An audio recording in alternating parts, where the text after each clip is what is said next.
everyone, welcome to my car. Today I am going to discuss my experience as a substitute teacher. Well, I'll tell you more about my stories in a later video, but I'm going to tell you pros and cons. So actually there will be some stories, some examples, but in a later video I will talk about it more in chronological order. But I want to explain what substitute teaching is. How is it different from full-time teaching?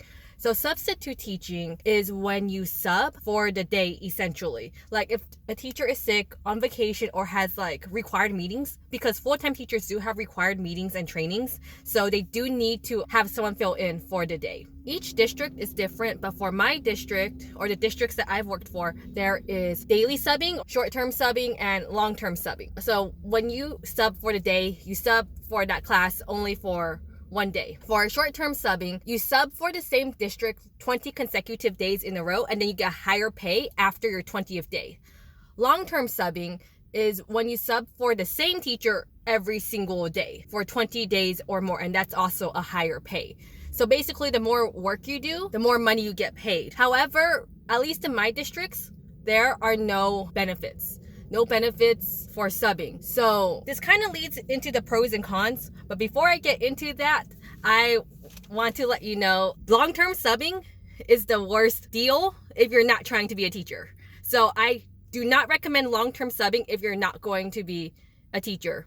I've done a lot of long-term sub positions intentionally and unintentionally. I did a long-term sub for a math teaching position because I wanted to be a math teacher. So I thought it was very good practice. I got paid more than like a regular day sub. So basically it was like the highest pay rate. It was good practice and I really enjoyed working with the students. So it was really fun. So I had like a really good time. But if you have no intention of being a teacher, long-term subbing is a lot of work because you pretty much do the same amount of work as a real teacher, but your pay is a lot less and you don't get benefits. So right now, if you do not want to be a teacher, do not do long-term subbing. What I do recommend is short-term subbing or just subbing for the day. So basically when you sub for the day, you're faced with one set of students, and if you don't like them, you don't have to see them ever again, kind of ish. But basically you don't have to see the same combination again unless you choose to sub for that teacher, but it's just a day. Let's get into how long have I been subbing. I've been subbing since November 2016.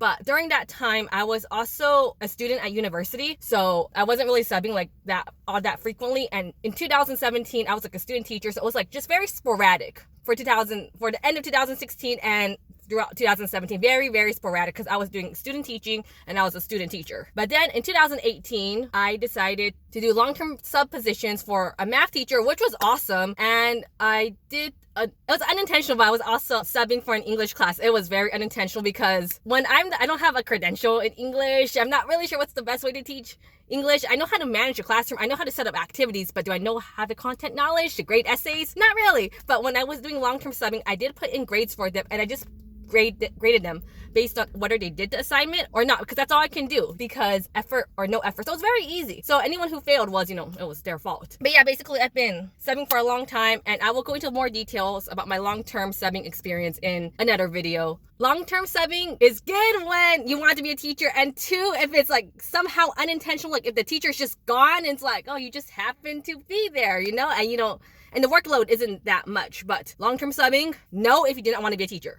If you do want to be a teacher, by all means do it. But if you don't, it's a lot of work. You're doing the same amount of work as a teacher, but not getting the same pay and benefits. That's why we need more subs. But I'm being very honest with you. So I just wanted to warn you, if you don't want to be a teacher, do not take long-term subbing. The pay honestly isn't, for the amount of work you do, it's not that much of an increase. At least where I work anyway. Or I'm pretty sure that's how a lot of people feel, because I've had this discussion with other people as well. Okay, subbing during a pandemic. Essentially, I have been called in, but it's pretty much like non-existent. Basically, when school was taught online, subbing is non-existent because the teacher could just take the day off, and it's more of a hassle to get a sub to sub in for Zoom, to get into the login. There's a lot of technical difficulties. They don't really give much equipment to subs. So pretty much non-existent until recently, until we got back to in-person subbing. And in my district, masks are required indoors, optional outdoors, because students have to eat food and drink water. Basic human needs. Okay, let's go through pros and cons. Pros and cons of subbing. Okay, the biggest pro is the flexibility. You can go in whenever you want. And if you get a new job, you don't have to give a 2 weeks notice or anything. That's the beauty of subbing. Subbing, you can pick and choose. Oh, okay, so sometimes schools have short days, collaborations. For my district, it doesn't matter how many hours you spend there because it's a daily rate. And since it's a daily rate, like let's just say, oh, it's a short day, you still get paid the same amount for a short day as you do for a regular day. So I always chose the short days on purpose because, hey, I get paid the same, you know? So flexibility is amazing. You also get to like interact with other teachers, meet other students, meet new people, and you get to learn from them too. Yeah, the biggest pro honestly is flexibility. Sometimes it can be really fun with the students. Like if you have like a super chill class, you can pretty much give them the assignment and essentially do your own thing. You pretty much just have to make sure that they're on task and whatnot, but sometimes you have really good classes. So on the flip side of it, if you have a bad class unit, it's gonna be a real headache. Like, cause you're not the real teacher, so they might not listen to you.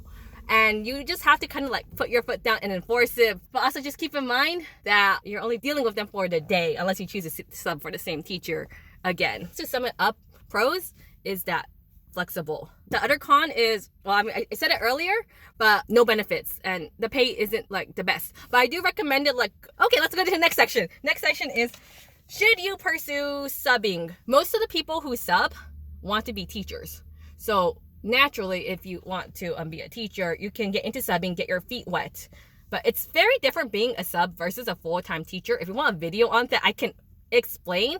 Although I've never been an official full-time teacher myself, I know the behind the scenes and I know like all the work it takes to be a full-time teacher versus being like a sub. I understand what it feels like because I did student teaching, so I pretty much had first-hand experience. But I'll let you know. Well, actually, I could do a video subbing, student teaching versus like full-time teaching when you're the only person in the room. Subbing is also a good gig if you're just trying to look for some extra cash while pursuing other jobs. Also good job if you're retired. So basically good if you're pursuing teaching, if you are retired, and if you just need some cash while you're doing other things, because it is very flexible, you know, and we do need more subs. You should not pursue subbing if you need a stable job because it is not stable. So it's not stable. And if you need to pay bills, like if you have to be on top of your bills and one, I would highly recommend another job. Maybe you could do some subbing on the side, but I would recommend something stable. Do I enjoy subbing? For the most part, yes, because I have found ways to make my life a lot easier. Here are some tips.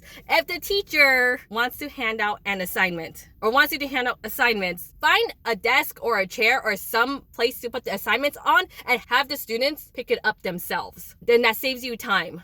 And if there's a whiteboard, you can put an arrow saying, oh, pick up the assignment, and then they should be able to pick it up. Roll call, attendance. If the teacher has a seating chart, great. If not, then, well, you just have to say the names out loud. But even in that instance, it's like not hard either. For the most part, most teachers nowadays, because like everyone's used to like virtual learning, there's Google Classroom. So it actually might be easier to sub nowadays because the teacher just puts the assignments on Google Classroom and the students have their own Chromebooks, at least at the districts I work at, and they could just type it in or it's already up there.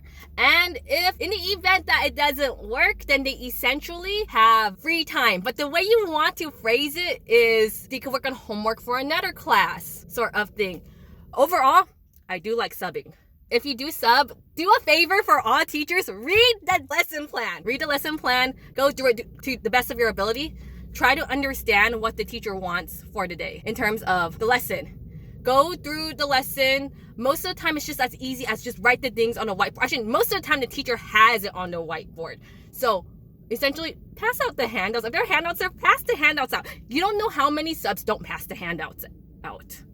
Like, they just don't read it. I'm like, why? It's so easy. So, yeah. So, if you do choose to sub, find a lesson plan. You know, sometimes it's not your fault either. Like, sometimes the lesson plan is just, like, in a weird place, so you can't find it. But anyway, go through the lesson plan. Do it to the best of your ability. And just let the teacher know, like, what happened and whatnot. Because they really, really appreciate it. You know, even if you weren't able to accomplish the entire lesson, they highly appreciate it when you leave them notes. So then they know where to pick up afterwards. Okay? So, I hope this gives you some insight on substitute teaching. Overall, I have a very positive experience with it. If you want to know more, let me know in the comments. And I will do another video on my journey as a substitute teacher chronologically. So anyway, as always, like, comment, subscribe, and hit the bell button because it helps me a lot. Love you!